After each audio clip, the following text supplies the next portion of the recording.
Ooh, Marth. Interesting, interesting. I have seen Crits talk many times about this Marth. I've even commentated a set or two with it. It ain't bad, honestly. Yeah, I think he played it in his losers bracket set of Genesis. I feel like sometimes, like, it has moments where it's very, very strong, but opting to go Marth instead of Lucas against Pink Fresh is interesting because, I don't know, I feel like against a player Pink's caliber, you want to go with your tried and true. I would imagine it's probably matchup. I don't know if there's anything specific about Corrin Lucas, but I would imagine he maybe feels more comfortable fighting the spacing game with the spacing game. Two sword characters against each other, you know? Yeah, and also I feel like there might have been a player component to do that too. Like Pink Fresh, known back in the like Brawl and like in between Brawl days as one of the best Lucases, he still knows the character. He still has the chops on his Lucas. Heard it was pretty good at Paper Mario too. Oh yeah, he's a great Paper Mario player. I think he speedruns it. Oh no, Chris with not the best DI. Yeah, that's a little. Or honestly, sometimes the launch speed on that forward smash untippered isn't like that high, so it looks like you won't die, but sometimes you end up dying anyway. Crit's tried a few times to get this this shield breaker, and it just has not been working out for him. Nice counter by Pink Fresh. It's wild because, like, even though they nerfed the counter, I still swear every single time that when someone gets countered, no matter what the percentage, like, oh, you're dead. Yeah. It's like Bam's voice in my head. You're dead. Yeah. You're dead. You're dead. You are actually dead now. Yeah, he's 100% dead. It's like a traumatic event, you know what I mean? Like, we come from a time where we saw Corrin's counter kill some people at 0, and now we just think it every time. We could, like, jab a Corrin, and we're just like, oh, no, I'm dead. And then we come back to reality. Some moves still have like that conditioned effect of like making me anxious, even though like I'm not even playing. Yep. Like I was at MagFest a couple weeks ago. I heard Cloud's limit beep. I felt my heart rate spike. Like I heard his limit beep from across the room. I don't even know if it was from Smash, but like all of a sudden I was just like I'm scared. Yep. I'm horrified.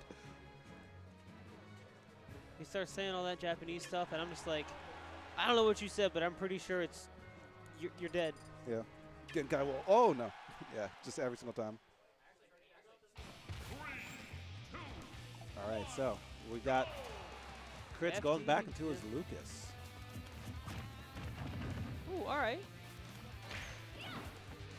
So personally, I agree with this because Crits, like, his Marth is okay, but his Lucas is where the sauce is at. Oh yeah, no. Just like that, we got. Oh, we almost got these. Almost got the lock. I was gonna say, like, no matter how good your secondary is, your main's your main for a reason. There you go. And so far, it's looking like he's playing with his main right now because 64% completely unanswered. Goes for another footstool, but not finding anything off it. And now it's Pink Fresh's turn to play the game, and he is looking ready to play from Smash 4. I like that idea there, stalling with the side magnet, but Pink Fresh, again, just kind of like throwing out these swords and able to snuff them out. And I feel like this is kind of the thing I was thinking earlier, too, where it's going to be kind of hard for Chris to land. Pink Fresh able to throw out so many hitboxes. Really just kind of wherever, and you know, what you were talking about before in a crit set. He can go so far, but what's that matter if he's got the range, you know? Absolutely. Yeah, like, even though Crits does have, like, the movement advantage, the functional space control advantage goes to Corrin. Just like that. That's so much space you have to respect, like, before the dash and even after. Oh, and Pink doesn't hit his recovery angle. A little bit of a suspect recovery, but, you know, it happens sometimes. Yeah, it looked like he was turning around. He wasn't expected to be, so he didn't get the right angle on his up B. Yeah, you can see him kind of wiggling near the lip, too. Back air? No? I thought I was going to see back air. Yeah, I feel like up air probably would have been just as much of a kill, probably more consistent. But now Crits, even though he kind of managed to finagle that first stock away, the second stocks are looking a lot more honest, and now maybe in a couple more combos. Hello! Oh, what? Even Crits is looking at him like, boy? That just happened. And this isn't even like Ness where he has the taper on his bat. I'm pretty sure Lucas is consistent the whole way through. It's a blunt object, yeah. Yeah, he's just swinging with a twig, but when he swings, he hits. See the Rob in the camera. I love that Rob. I was talking to Raffle. If you see this Rob in real life, it's easier to see.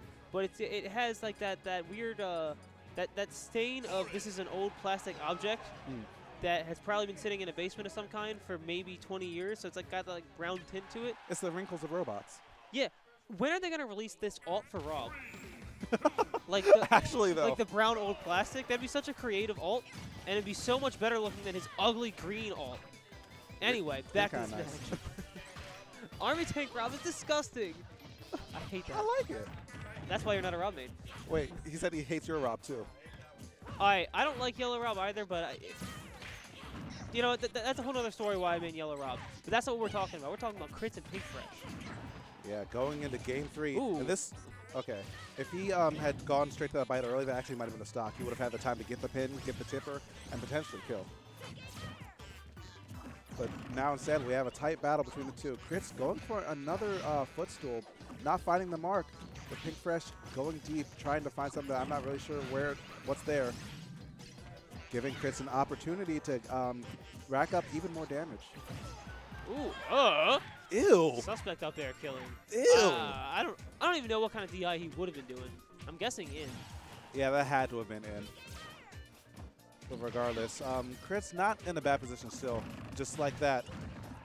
Yeah, straight up into the blast zone, and one good up air deserves another, and we have an even set in this game 3.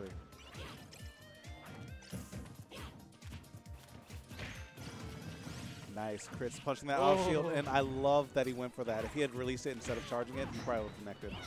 It was close.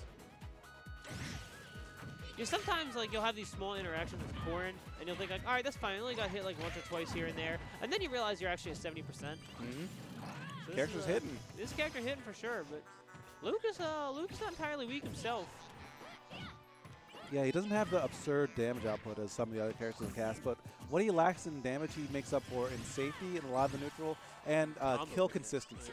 Oh, that's Oh no! Hey, remember that counter we were talking about? You're dead.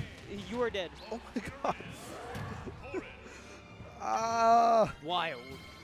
That stresses me out so much whenever I hear this little ding.